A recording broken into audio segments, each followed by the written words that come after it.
izin Ibu, waktunya, mohon waktunya sebentar, saya ada wawancara dengan Ibu ya Bu ya. Mohon diizinkan begini ya Bu ya, saya ada tugas dari CGP, tugas demonstrasi kontekstual, yaitu mengenai mewawancarai kepala sekolah. Mohon izin Bu ya, kita silakan. Baik Bu ya, kita mulai saja. Bagaimana selama ini Ibu dapat mengidentifikasi kasus-kasus yang merupakan dilema etika atau rujukan moral? Identifikasinya saya selama ini ya dengan cara pengamatan, melihat apa yang terjadi di lingkungan, atau juga dengan cara bertanya jawab dengan yang ada di lingkungan, baik guru dengan anak-anak ataupun dengan orang tua murid. Baik Ibu. Lalu selanjutnya, bagaimana Ibu menjalankan pengambilan keputusan di sekolah Ibu, terutama untuk kasus-kasus di mana ada dua kepentingan yang sama-sama benar-benar mengandung nilai kebajikan? Di sini saya untuk mengambil keputusannya tentu saja saya tidak secara sendiri ya untuk keputusannya. Seperti pernah ada kasus tentang kesalahpahaman antara orang tua murid dengan orang tua murid dan berkaitan dengan guru juga. Dalam hal ini saya tentu saja tidak menyalahkan seorang guru ataupun membela guru itu semata-mata karena guru kita. Tapi saya waktu itu mengadakannya dengan acara musyawarah. Kita acara bertemu tatap muka, kita bertemu dengan guru dan orang tuanya. Terus saya juga pernah mengadakan secara musyawarah besar karena ternyata menyangkut orang tua murid yang lainnya. Di situ kami berembuk mencari titik temunya, mencurahkan apa penyebab permasalahannya, dan kita mengambil keputusan secara bersama untuk segera berdamai. Baik Ibu. Lalu prosedur, langkah-langkah seperti apa yang biasa Ibu lakukan selama ini? Selama ini ya saya lakukan, pertama ketika mendengar masalah itu saya panggil, yang pertamanya adalah kalau menyangkut dengan guru, saya tanya dulu gurunya masalahnya ada apa gitu. Terus saya panggil, saya juga ingin bertemu dengan orang tua murid yang bersangkutan kalau itu berkaitan dengan orang tua murid, karena kemarin kejadiannya berkaitan dengan orang tua murid. Saya panggil juga orang tua muridnya, saya tanya, lalu saya pertemukan keduanya. Setelah itu diadakan secara musyawarah secara besar karena itu ternyata menyangkut yang banyak.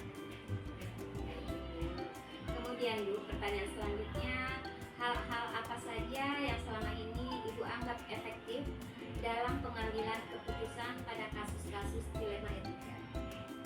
Dalam hal ini ya tentu saja menegur dan menanya penyebabnya apa, dan kita menyatakan secara musyawarah untuk menyelesaikannya. Itu ya Bu ya. Baik, lalu hal-hal apa saja yang selama ini merupakan tantangan dalam pengambilan keputusan pada kasus-kasus dilema etika? Tantangannya sudah pasti ya, kita tidak bisa, kita kadang dilema ya, siapa yang harus kita bela gitu ya. Kita guru, yang namanya guru biar bagaimanapun juga itu bagi saya adalah anak buah saya yang harus saya arahkan, bukan saya salah-salahkan.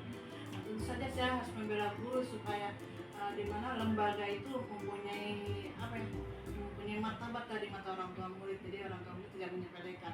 Tapi saya juga tidak bisa menyepelekan orang tua murid begitu saja, karena biar bagaimanapun juga orang tua murid adalah bagian dari lembaga itu sendiri yang harus kita jaga perasaannya, kita lindungi juga, dan buat dia nyaman agar dia dapat mempercayakan anaknya kepada kita untuk kita didik, dan benar-benar tidak ada kecemasan sama sekali bagi orang tua murid itu, karena itu dilema juga hal seperti itu, mana yang harus kita bela gitu.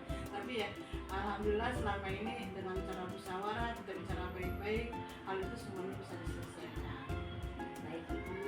Lalu pertanyaan berikutnya, apakah Ibu memiliki sebuah tata cara atau jadwal tertentu dalam sebuah penyelesaian kasus dilema etika? Lalu apakah menyelesaikan di tempat atau memiliki sebuah jadwal untuk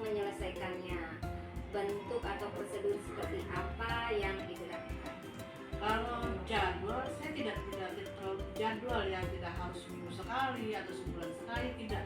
Tapi ketika ada masalah itu terjadi, maka saya terutama segera mencari penyebab dan mencari solusi menyelesaikan masalah itu. Jadi tidak ada menunggu bulan depan atau bulan ini, tidak ada. Jadi segera ketika ada masalah segera kami selesaikan. Saat itu juga kalau bisa, kalau tidak bisa ya harus sampai itu selesai. Jadi tidak ada waktu yang tertentu. Baik Bu, jadi tidak ada jadwalnya ya Bu Tidak ya? ada jadwalnya. Jadi berlaku situasi kondisinya. Situasi. Baik Ibu, lalu apakah seseorang atau faktor-faktor apa yang selama ini mempermudah atau membantu Ibu dalam pengambilan keputusan dalam kasus-kasus dilema etika?